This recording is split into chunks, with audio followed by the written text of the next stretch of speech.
నమస్తే, welcome to Leo.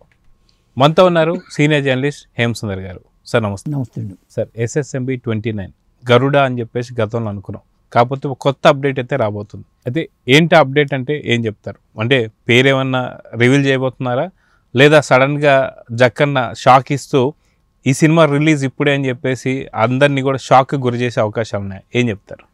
అంటే మొన్న మహేష్ బాబు పుట్టినరోజు సందర్భంగా ఒక అప్డేట్ ఇచ్చి చిన్న లుక్ పూర్తిగా చూపించకుండా ఒక లుక్ ఇచ్చినప్పుడు ఆయన ఒక మాట అన్నారు రాజమౌళి గారు, ఈ సినిమాకి సంబంధించి పూర్తి వివరాలు నవంబర్లో చెప్తానని. సాధారణంగా ఆయన ఆనవాయితీ ఏంటంటే సినిమా రిలీజ్కి ముందే ఒక ప్రెస్ మీట్ పెట్టి మీడియా ముఖంగా అన్నీ చెప్తారు. అలాంటిది ఏమీ చెప్పలే ఇప్పటిదాకా, అది మెయింటైన్ చేస్తూ వచ్చారు.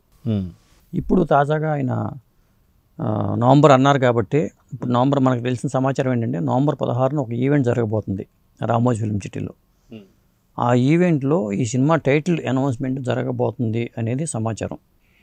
నవంబర్ 16 ఎందుకు ఎంచుకుంటున్నారంటే రాజమౌళి గారికి రామోజీరావు గారికి ఒక అవినాభావ సంబంధం ఉంది.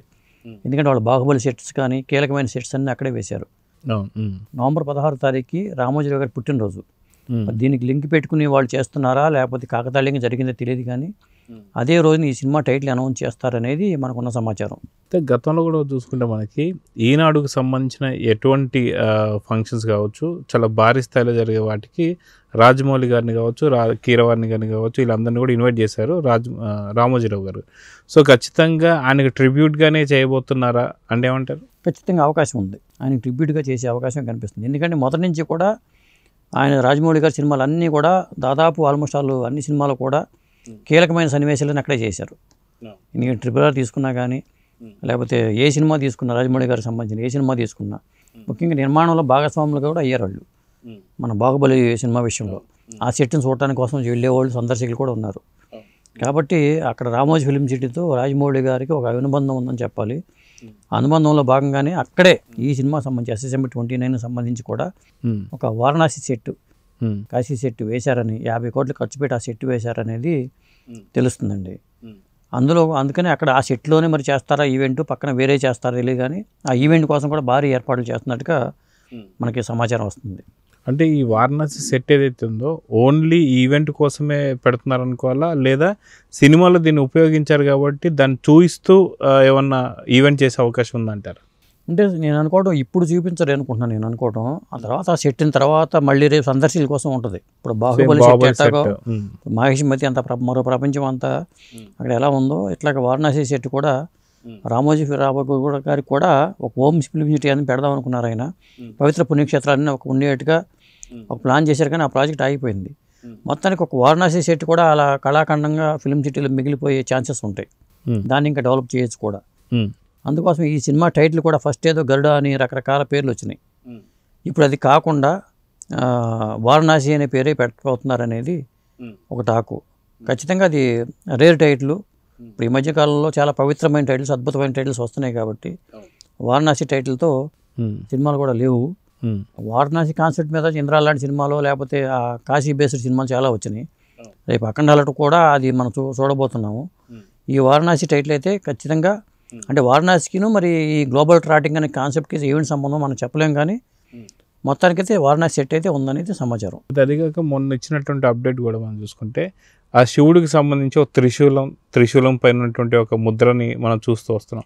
సో పూర్తిగా అది శివమయం అయ్యే అవకాశం ఉందంటారా సినిమా మొత్తం కూడా? అదేనండి, ఇప్పుడు శివతత్వం అనేది ఒక హిట్ ఫార్ములాలోకి వెళ్ళిపోయింది. రామతత్వం కానీ శివతత్వం కానీ హిట్ ఫార్ములాలో అయిపోయినాయి.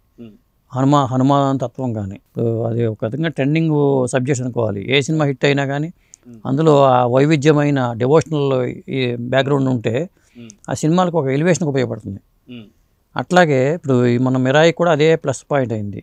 ఇప్పుడు OTTలో కూడా జియో హాట్స్టార్లో మిరాయి సినిమా వస్తే అది టాప్ ట్రెండింగ్లో ఉంది. అది నెంబర్ 1 పొజిషన్లో మిరాయి ఉంది. మహానరసింహ కూడా మనం చూసి మహోదర్ నరసింహ కూడా అట్లాగే వచ్చింది, అదే దాంట్లో క్లిక్ అయింది కూడా. ఇప్పుడు రాబోయే సినిమాలన్నీ కూడా ఆ శివతత్వం, ఇప్పుడు కాంతారా హిట్ అవ్వడానికి 500 కూడా కలెక్ట్ చేయడానికి అదే కారణం. కాంతారా చాప్టర్ 1, అలాగే అఖండ 2 తాండవం వస్తుంది, అది శివతత్వం మీద ఉన్న సినిమానే.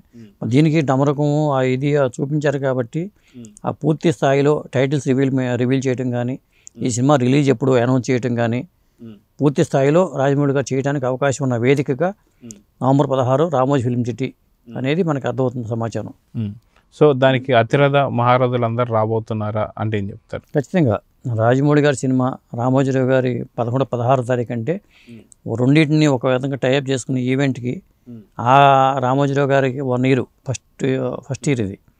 ఆయన ఒక విధంగా చెప్పాలని చనిపోయిన తర్వాత పుట్టినరోజు కాబట్టి అట్లా చూసుకున్నప్పుడు అక్కడ ఈవెంట్ పెట్టడానికి మరి కాకతాళీయంగా 16 అనేది కుదిరిందో లేదో తెలియదు, కానీ మొత్తానికైతే ఈ ఈవెంట్కి అయితే సినిమా ఇండస్ట్రీలో ఉన్న అతిరథ మహారథులంతా అక్కడ ఉండే అవకాశం అయితే ఉంది.